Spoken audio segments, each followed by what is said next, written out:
एक बार प्रेम से बोलिए बागेश्वर धाम की।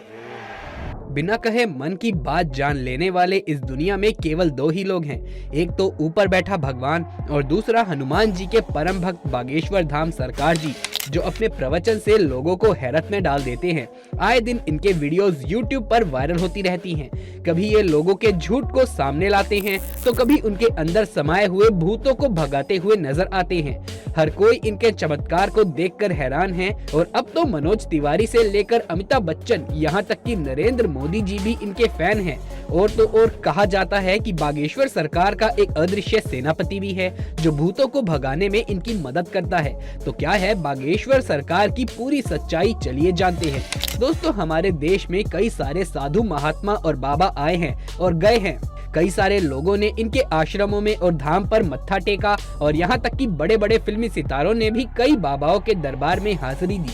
लेकिन इस समय जो प्रसिद्धि बागेश्वर महाराज जी को मिल रही है वो आज तक किसी को भी नहीं मिल पाई है। लंबे बालों वाले, माथे पर चंदन का टीका और अक्सर सिर पर पगड़ी बांधे नजर आने वाले बागेश्वर धाम सरकार जी की बात कुछ अलग ही है। और इस चीज का सबसे बड़ा सबूत बड़े बड़े फिल्मी सितारों का इनके धाम पर आकर प्रवचन और गीत सुनना है। फिर चाहे वो मोदी सरकार के सबसे दिग्गज नेताओं में से एक और मशहूर गीतकार मनोज तिवारी हो या फिर साउथ इंडियन फिल्म इंडस्ट्री के सुपरस्टार सुमन तलवार हो, जिन्होंने बागेश्वर धाम आकर बाबा के नाम पर ठुमके भी लगाए और हाथ जोड़कर नमस्कार भी किया। अभी हाल ही में सदी के महानायक अभिनेता बच्चन जी की भी एक वीडियो बहुत वायरल हो रही है जिसमें वो बैठकर बाबा के कीर्तन का आनंद ले रही हैं। पर दोस्तों, ये सब कुछ एक रात का चमत्कार नहीं है, बल्कि इसके पीछे एक ऐसे बच्चे की कहानी छिपी हुई है जिसके संघर्षों के बारे में जानकर आपके भी होश उड़ जाएंगे। क्योंकि सोशल मीडिया पर एक बार अगर कोई वायरल हो जाता है तो उसकी जिंदगी ही बदल जाती है।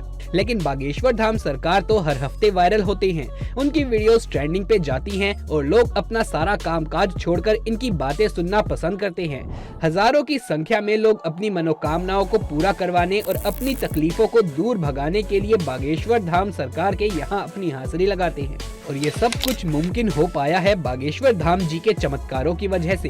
कहा जाता है कि स्वयं हनुमान जी की कृपा बागेश्वर बाबा के ऊपर बनी हुई है और उन्हीं की असीम शक्तियां हैं जिनकी सहायता से बागेश्वर धाम सरकार किसी की भी मन की बात बड़े आसानी से जान लेते हैं और उसके बताने से पहले ही कागज पर उसकी सारी समस्याएं लिख देते हैं, जिसके कई सारे प्रमाण आपने वीडियोस के जरिए देखे होंगे। स्टेज पर आकर जब कोई अपनी परेशानी बताता है तो बागेश्वर सरकार उससे पहले ही उसकी सारी परेशानियों को एक पन्ने में लिख देते हैं और उसको कहते हैं कि अब इस पन्ने को पढ़िए, जिसे देखकर भक्तगण पूरी तरीके से आश्चर्यचकित रह जाते हैं। क्योंकि जो दुख और परेशानियां उन्होंने बाबा को अभी बताई भी नहीं थी, उनके बताने से पहले ही बाबा ने उसे पन्ने में लिख दिया था।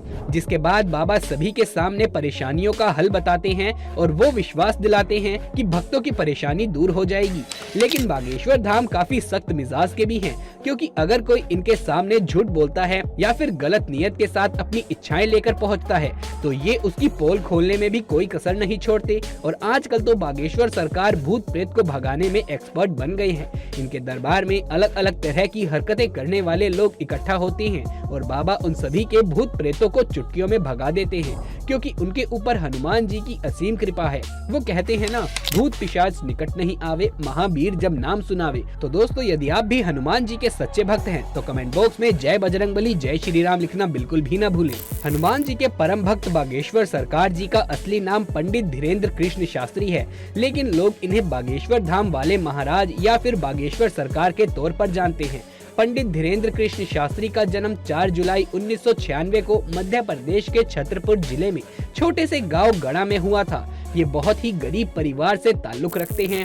बागेश्वर सरकार अपने एक इंटरव्यू के दौरान बताते हैं कि जब वो मात्र 9 साल के थे तब उनका मन बालाजी महाराज की सेवा में लग गया था। इन्हें हनुमान जी की भक्ति और उनके प्रेम के सिवा और कुछ भी नजर नहीं आता था। बागेश्वर महाराज का कहना है कि हनुमान जी की भक्ति और उनकी कड़ी साधना का ही परिणाम है कि उन्हें ऐसी सिद्धियां प्राप्त हुई हैं जिनकी वजह से वो लोगों की सहायता कर पाते हैं। असल में धीरेन्द्र कृष्ण शास्त्री ने अपनी शुरुआती शिक्षा अपने दादाजी के साथ रहकर प्राप्त करी। कहा जाता है कि इनके दादाजी भी अपने समय में बहुत बड़े विद्वान शास्त्री हुआ करते थे और उन्हें भी दिव्य शक्तियां प्राप्त थी। लेकिन इनके दादाजी भी दिव्य दरबार लगाकर लोगों की समस्याओं का हल करते थे। तभी से धीरेन्द्र कृष्ण शास्त्री अपने दादाजी को अपना गुरु मान लिया और उनसे ही सारी चीजें सीखने लगे। दादाजी के साथ रहकर ही इन्होंने रामायण और गीता जैसे धार्मिक ग्रंथों का अध्ययन किया।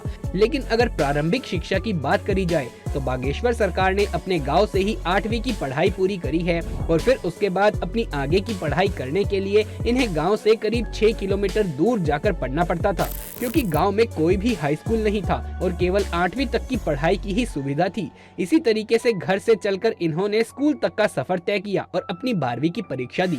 12वीं करने के बाद धीरेन्द्र कृष्ण शास्त्री जी ने बैचलर ऑफ आर्ट्स में अपना ग्रेजुएशन भी पूरा किया। यानी कि हनुमान जी की असीम कृपा के साथ बागेश्वर सरकार जी के पास डिग्रियां भी हैं। परंतु अपने ग्रेजुएशन के दिनों से ही धीरेन्द्र कृष्ण शास्त्री अपने दादाजी की तरह ही बालाजी महाराज की सेवा करने में लग गए थे। इनके घर के पास बालाजी यानी कि महाबली हनुमान जी का एक बहुत प्रसिद्ध मंदिर हुआ करता है, जहां पहले इनके दादाजी दरबार लगाया करते थे। लेकिन उनकी मृत्यु के बाद दरबार कई सालों तक खाली रहने लगा। फिर भी धीरेन्द्र कृष्ण शास्त्री जी ने हनुमान जी की सेवा करनी नहीं छोड़ी और वो लगातार बालाजी के नाम का ध्यान करने लगे। लंबे समय तक ध्यान में लीन रहने के बाद धीरेन्द्र कृष्ण शास्त्री जी के ऊपर बालाजी और उनके स्वर्गीय दादाजी ने अपनी कृपा दिखाई और अचानक से ही उन्हें असीम शक्तियों का एहसास होने लगा। उन्हें महसूस हो रहा था कि वो लोगों के मन की बात बड़ी आसानी से समझ पा रहे हैं। वो क्या चाहते हैं, उनके दिमाग में क्या चल रहा है, ये सारी बातें बिना सामने वाले के कुछ कहे ही धीरेन्द्र कृष्ण शास्त्री जी समझ जाते थे और उनके निवारण भी बताते थे। अपनी इन शक्तियों का इस्तेमाल करके धीरेन्द्र शास्त्री जी ने लोगों के कष्टों को दूर करना शुरू कर दिया। लोग जब उनके पास अपनी समस्याएं लेकर आते थे तो ये पहले से ही उनके मन की बात समझकर उन्हें समस्या का समाधान बता देते थे। धीरे धीरे धीरेन्द्र कृष्ण शास्त्री जी को ये समझ में आ गया था कि उनके अंदर उनके दादाजी की तरह ही दिव्य शक्तियां मौजूद हैं। तब जाकर उन्होंने अपना दरबार लगाना शुरू किया और यहाँ से धीरेन्द्र कृष्ण शास्त्री जी बागेश्वर धाम सरकार के नाम से प्रसिद्ध होने लगे। मंगलवार और शनिवार को अपना धाम लगाकर ये भक्तों के दुख तकलीफों का निवारण करते। जिसकी अर्जी लगती थी उन्हें बागेश्वर धाम अपने पास बुलाते थे और उसकी समस्या को उसके बिना कुछ बोले ही सवाल और सवालों के हल एक पर्ची में लिख देते थे, जिससे लोगों का विश्वास बागेश्वर धाम के ऊपर और भी ज्यादा दृढ़ होने लगा। अब आप ये जानकर हैरान हो जाएंगे कि बागेश्वर धाम सरकार ने न केवल भारत ही बल्कि पूरी दुनिया में अपने दरबार लगाए हैं, लोगों की भीड़ को इकट्ठा किया है और उनकी मदद कर चुके हैं। कुछ लोग तो इन्हें साक्षात भगवान मानते हैं। हालांकि कुछ महिलाएं ऐसी भी हैं जो बागेश्वर धाम जी की खूबसूरती को देखकर उनके ऊपर अपना दिल हार बैठती हैं और उनकी बातें सुनने और उन्हें एक नजर देखने के लिए ही उनके धाम पहुंचती हैं। पर अपने सख्त मिजाज के लिए मशहूर बागेश्वर धाम का ध्यान इस तरह की चीजों पर बिल्कुल भी नहीं लगता। वो दरबार में आने वाले हर एक शख्स को अपने बच्चे की तरह ही मानते हैं और उसी प्रकार से उनसे बातें भी करते हैं। वैसे दोस्तों, हमारे देश में जहां बाबाओं और तांत्रिकों की छवि इतनी ज्यादा खराब हो गई है, जिनमें से आधे से ज्यादा तो जेल की हवा खा रहे हैं। जैसे ही किसी बाबा पर विश्वास होता है, उनके काले कारनामों का चिट्ठा खुलने लगता है और लोग इन चीजों के ऊपर विश्वास करने से घबराने लगते हैं। इस माहौल में अगर कोई 26 वर्षीय शख्स अपनी दिव्य शक्तियों से लोगों को हैरान कर दे तो दुनिया के मन में सवाल तो उठेंगे ही, और इन्हीं सवालों का जवाब ढूंढने के लिए कई सारे मीडिया कर्मी भी बाबा के दरबार में चोरी चुपके जा चुके हैं ताकि बागेश्वर धाम की सच्चाई जान सके। पर इतने सारे स्टिंग ऑपरेशन करने के बावजूद भी कोई ये समझ नहीं पाया कि आखिर बागेश्वर सरकार लोगों की मन की बात कैसे जान लेते हैं, क्योंकि कई सारे नए लोग जो दरबार में आए होते हैं उनकी अर्जी लग जाती है और जब वो बाबा के सामने जाते हैं तो उनकी मन की सारी बातें बाबा पहले ही लिख चुके होते हैं। इस तरह की चीजें देखकर मीडिया कर्मी भी हक्के बक्के रह गए और लगातार बागेश्वर बाबा के ऊपर जांच पड़ताल कर रहे हैं, लेकिन अभी तक उन्हें कोई भी ऐसी चीज प्राप्त नहीं हुई जिसे लेकर वो बागेश्वर धाम सरकार के ऊपर कोई भी प्रश्न उठा सके या कोई आरोप लगा सके। शायद इसीलिए बड़े बड़े नेता और अभिनेता बागेश्वर धाम के ऊपर विश्वास करने लगे हैं। वैसे दोस्तों, इनके बारे में एक बात बहुत ही ज्यादा प्रचलित है। कहा जाता है कि इनका एक सेनापति भी है जो किसी को दिखाई नहीं देता। वो सेनापति बागेश्वर सरकार को लोगों के भूत भगाने में मदद करता है। लोगों का इनके ऊपर विश्वास है, तभी तो लोग इनके दरबार में जाकर सच्चे मन से ईश्वर का नाम लेते हैं। आज के वीडियो में बस इतना ही। उम्मीद है ये वीडियो आपको पसंद आया हो। बाकी इन बाबा के बारे में आपका क्या कहना है नीचे कमेंट बॉक्स में लिख करके जरूर से बताइए। साथ ही यदि आप बजरंगबली के सच्चे भक्त हैं तो कमेंट बॉक्स में जय बजरंगबली जय श्री राम अवश्य से लिख दीजिए।